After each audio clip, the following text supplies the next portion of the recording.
Hey guys, welcome back to the channel. It is Salami Loop. Welcome back. Today we're talking about Chris Brown. I just woke up, so pardon my voice.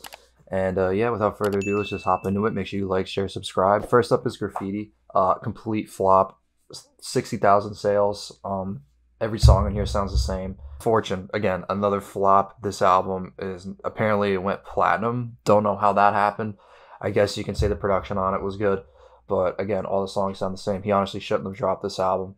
It's way too. He tried to go techno and it just did not work. Royalty production on it's not bad, but all the songs sound the same and it has a really complicated plot. Apparently, it's like he went to a bar and drank a drink and got drugged and then sang this whole album and then woke up and realized that he was like his baby or something like that, his daughter. I don't know, way too complicated. It was just a crazy plot. It was really hard to hop on track with that. So coming up on number 4, we have Breezy, his latest album. Not too bad, but way too many features on it.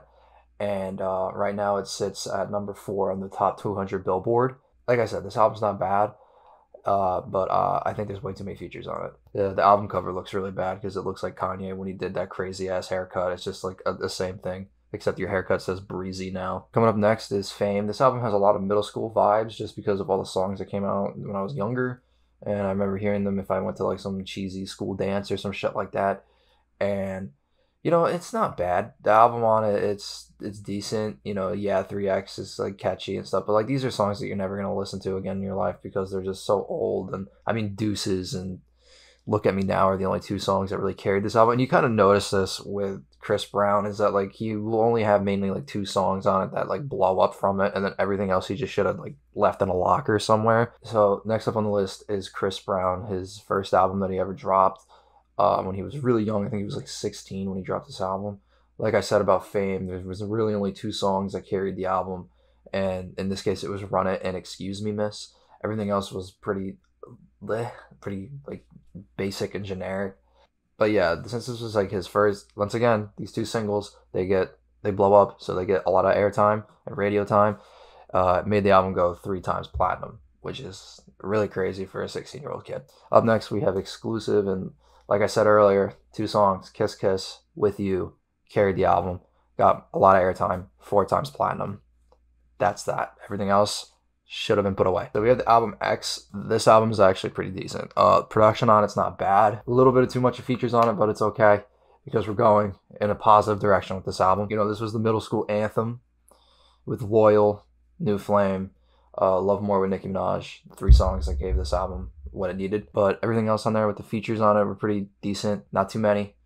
He does have some songs that are on his own. So this album was 2 times certified platinum. It was number 1 for the 2014 on Billboard. Very repetitive in a way, kind of the same theme. And this goes for all his albums really, because they're all like R&B and lovey-dovey and stuff like that. Which I mean, I get it, you're an R&B artist, but like it just seems like you're just doing like a stamp copy of every type of situation on your album. So next up on the list, we have Heartbreak on a Full Moon. This album is ridiculous considering that there's so many different versions of the album, and it's just in total the track list for this album is like 75 tracks, which is insane. And Chris Brown actually wrote most of them with little tweaks here and there from other people that are like, you know, less important than him. Great production on this album. Beats are great. Very soft, but very cool. You know, very chill, relaxed vibes. Yeah, and overall this is a solid album. It can get a bit repetitive, but some songs try to be a little bit more upbeat, but in the end, this is more of like a soft, laid-back, sad kind of album, which Chris Brown did excellent on this album, in my opinion. Coming up on number 1, we have Indigo. This album, hands down, has the best production out of all of his albums. Great production on it. The team they had for it was great, and they really delivered. The songs on this album are really upbeat and different from Heartbreak on a Full Moon and all his other albums, really. No Guidance is the one that sold this song. You know, he had Drake on that. That was a big thing for him. This album was only 1 times platinum, which is kind of sad because I feel like this album really deserves more attention than it does, because this album is really, really good. They were going more for a pop upbeat album, but they also had a tie-in R&B. So I guess how like those two could kind of collide, because R&B is more sad and slow and pop is upbeat and fast and stuff like that. So I can see how they kind of battle each other, but in a way it came out really good. And like I said, the production on this album is just flawless. So if I had to give Chris Brown a rating, I'm going to give Chris Brown a 6 out of 10. Dude, great voice, has a great voice. He can dance really well. The only thing that really bothers me with him is that most of his albums are just like a stamp copy. It's like a copy and paste situation with all of his albums. But like in the end, people eat this up and he's throwing out crazy numbers and he just gets all this money from it just because it's a stamp copy. So in a way, he's kind of beating the system if you look at it from that mindset.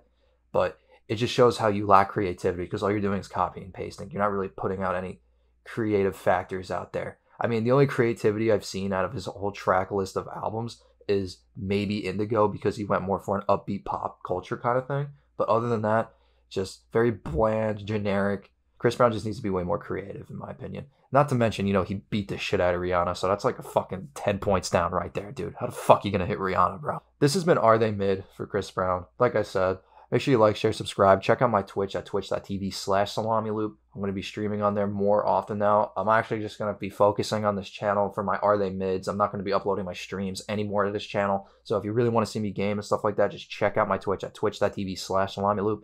And yeah, without further ado, this is Salamiloop. I'll see you guys in the next one.